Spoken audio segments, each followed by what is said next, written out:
नमस्कार दोस्तों, मैं प्रशांत बहुत बहुत स्वागत करता हूँ न्यूज़ टुडे यूट्यूब चैनल पे। तो आज की जो है खबर मैं लेकर के आया हूँ आप सभी के लिए, जिसमें कि हम बात करने वाले हैं सबसे पहले तो मेरिट लिस्ट के ऊपर, और उसके बाद हम साथ ही साथ बात करने वाले पार्ट 3 की परीक्षा के ऊपर, पार्ट 2 की परीक्षा के ऊपर, पार्ट 1 की परीक्षा के ऊपर। उसके बाद हम बात करने वाले पेंडिंग रिजल्ट्स के ऊपर।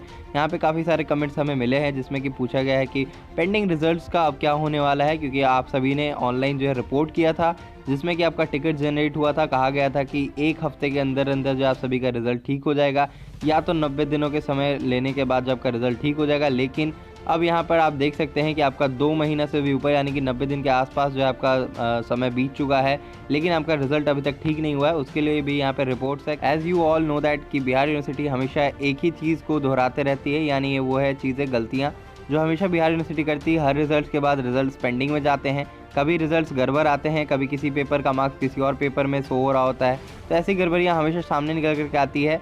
तो इसमें जो है बच्चे परेशान होते हैं, यूनिवर्सिटी कॉलेज के चक्कर काटते रहते हैं, सही उपाय नहीं मिल पाता है और उनकी परीक्षा की जो है अगली डेट घोषित कर दी जाती है। अगर आप पार्ट 1 की परीक्षा दे चुके होते हैं तो आपकी पार्ट 2 की परीक्षा की डेट घोषित कर दी जाती है। ऐसे ही कुछ हमें देखने को मिला पिछले साल पार्ट 2 के लिए, जिनका भी रिजल्ट पेंडिंग में रह गया, उनके लिए परीक्षा डेट जो है घोषित कर दी गई पार्ट 3 की। उसके बाद तो लॉकडाउन रह गया। उसके बाद यहाँ पे फिर से जो है परीक्षा फॉर्म भरने की तिथि जो है निकाली गई। जैसा कि मार्च में भी परीक्षा फॉर्म ऑफलाइन मोड में भरा गया था, लेकिन अब जो है ऑनलाइन मोड में कोरोना के चक्कर में यहाँ पे ऑनलाइन मोड में परीक्षा फॉर्म भरा जा रहा है। आप सभी को मालूम होगा कि 29 सितंबर से परीक्षा फॉर्म भरना स्टार्ट हुआ था और 30 अक्टूबर तक ये चलने वाला सिलसिला है। यानी कि 30 अक्टूबर को ये जो है परीक्षा फॉर्म भरने का जो सिलसिला शायद समाप्त हो सकता है, या उसके बाद भी डेट्स आगे बढ़ सकती हैं। इलेक्शन को मद्देनज़र रखते हुए यहाँ पे बिहार यूनिवर्सिटी ने काफ़ी सारे बड़े फैसले लिए, जिसमें कि पहले तो बड़ा फैसला ये था कि परीक्षा जो है अक्टूबर में ना करा करके नवंबर के एंड ऑफ द मंथ में पार्ट 3 की परीक्षाएं जो है ली जाएंगी। विश्वविद्यालय जो है अब तक के 98% छात्रों ने है परीक्षा फॉर्म जो है भर दिया पार्ट 3 का। चुनाव के बाद जो है तय होगा पार्ट 3 का यहाँ पे परीक्षा की तिथि। अगर आपने भी अभी तक के पार्ट 3 की जो है परीक्षा फॉर्म ऑनलाइन मोड में नहीं भरा है, या आपके रिजल्ट की कुछ समस्याएं रह गई हैं, तो वो जल्द से जल्द सुधार करके आप जो है अपना परीक्षा फॉर्म भर लें। और अगर परीक्षा फॉर्म में कुछ भी गड़बड़ी रह गई है, अभी भी कुछ बच्चों का यहाँ पे आ रहा है कि हमें जो है मेल आईडी पे जो है यूज़र आईडी पासवर्ड नहीं मिला है, तो आप अपने कॉलेज से कांटेक्ट करें, जल्द से जल्द इसका निवारण करवाने की कोशिश करें। नहीं तो आपको देर अगर होती है तो फिर इस साल जो है आपका परीक्षा रह जाएगा और आप एक साल सेशन पीछे बैक हो जाएंगे। तो आप जल्द से जल्द अपनी जो समस्या का समाधान कराएं।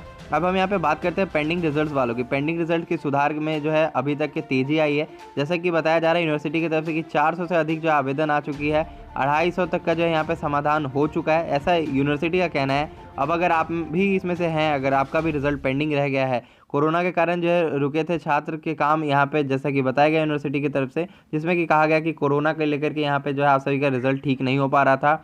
पार्ट 2 के भी यानी कि 2017 से यहाँ पे 20 सेशन वाले जो भी लोग थे यहाँ पे, उनकी जो पार्ट 2 की पेंडिंग रिजल्ट्स रह गई थी वो भी कोरोना के चक्कर में रुक गई थी। अब यहाँ पे जैसे कि आप देख सकते हैं 2028 से 21 सेशन वाले जितने भी स्टूडेंट्स हैं, अगर उनका रिजल्ट अगर पेंडिंग रह जाता है, तो आप लोग अगर देर कर रहे हैं, अपने कॉलेज से कांटेक्ट नहीं कर रहे हैं, ऑनलाइन के आस में बैठे हैं, तो आप लोग ऑनलाइन के आस में नहीं बैठेंगे। आपको मालूम है कि कल के बाद से जो आपकी कॉलेजेस जो खुल रही हैं, मतलब कल से जो कॉलेजेस हैं वो खुल जाएंगी, तो कल तो आप अपने कॉलेज मत जाना, आप परसों से जाना कॉलेज अपना। और आपका अगर पेंडिंग रह गया तो आपको आवेदन देना है अपने कॉलेज में, और आवेदन देते हुए अपनी चीज़ें जो है, समस्याएं जो है स्पष्ट लिखनी है उस आवेदन में कि आपका क्या लेकर के क्या क्या समस्या है। आपको अपना रोल नंबर, रजिस्ट्रेशन नंबर वगैरह जो है लिखना है, कॉलेज का नाम वगैरह लिखना है। पहले आपको अपने प्राचार्य से यहाँ पे अटेस्टेड कराना है, या तो आप अपने ऑफिशियल कोई भी अधिकारी आपके होंगे, या जो भी ऑफिशियल टीचर जो भी गठित किए गए होंगे आपके कॉलेज में, उनसे आप वेरीफाई कराना है एप्लीकेशन को। उसके बाद जो आप एप्लीकेशन जो अटेस्टेड करा लेंगे, वेरीफाई करा लेंगे, आपको क्या करना है कि आपको यूनिवर्सिटी जाना है। यूनिवर्सिटी पे काउंटर्स बने हुए हैं, आपकी जो पेंडिंग रिजल्ट से जुड़ी जो एप्लीकेशन है वो आप उस काउंटर पे जाके जमा करेंगे। 2 या 3 काउंटर्स जो है बने हुए हैं, जिसमें से कि 2 काउंटर्स ओपन है, जहाँ तक कि मालूम चला है। आप वहाँ पर जाकर के अपना एप्लीकेशन अटेस्ट करवा करके जाएंगे, क्योंकि कॉलेज यहाँ पे बिना अटेस्ट किए हुए, बिना वेरीफाई किए हुए यूनिवर्सिटी में बच्चों को भेज दे रही है। ये जो पेंडिंग रिजल्ट की एप्लीकेशन है, ये काम जो है कॉलेज को लेना था और कॉलेज को ही काम पूरा करवाना था, लेकिन कॉलेज जो है अपना पाँव पीछे ले रही है। तो अब इसके चक्कर में बच्चों को अपना जो काम है खुद ही यूनिवर्सिटी जा करके करवाना पड़ रहा है। तो अगर कॉलेज लेती है अगर आपकी एप्लीकेशन तो अच्छी बात है, अगर नहीं लेती है तो आप वेरीफाई करा के कॉलेज से अपना जो है लेकर के जो आवेदन है वो जाएंगे, और फिर आप यूनिवर्सिटी में जमा करेंगे उस आवेदन को। हम आखिरी में बात करते हैं कि मेरिट लिस्ट के ऊपर। तो मेरिट लिस्ट जल्द ही जारी होने वाला है, यानी कि कल के बाद से आपको merit list, first merit list दिखने वाला है 2020 से 23 सेशन वालों के लिए। तो अगर आप ये वीडियो देख रहे हो तो आप इस वीडियो को लाइक ज़रूर करें, शेयर ज़रूर करें, और इस वीडियो को आगे तक पहुँचाने की जिम्मेवारी आप सभी की है, जिसमें कि आपको बहुत सारी इन्फॉर्मेशंस मिली होंगी। और ये आखिरी रिपोर्ट, मैंने शुरू में बोला था कि रिपोर्ट मैं बताऊंगा मेरिट लिस्ट के ऊपर, लेकिन ये मैं आखिरी में रिपोर्ट दे रहा हूँ। आप इस वीडियो को शेयर ज़रूर करें और लाइक ज़रूर करें, और चैनल को सब्सक्राइब नहीं किया तो सब्सक्राइब ज़रूर करें। फिर मिलते हैं अगली वीडियो में। आपका कोई सुझाव या राय हो कमेंट ज़रूर करें।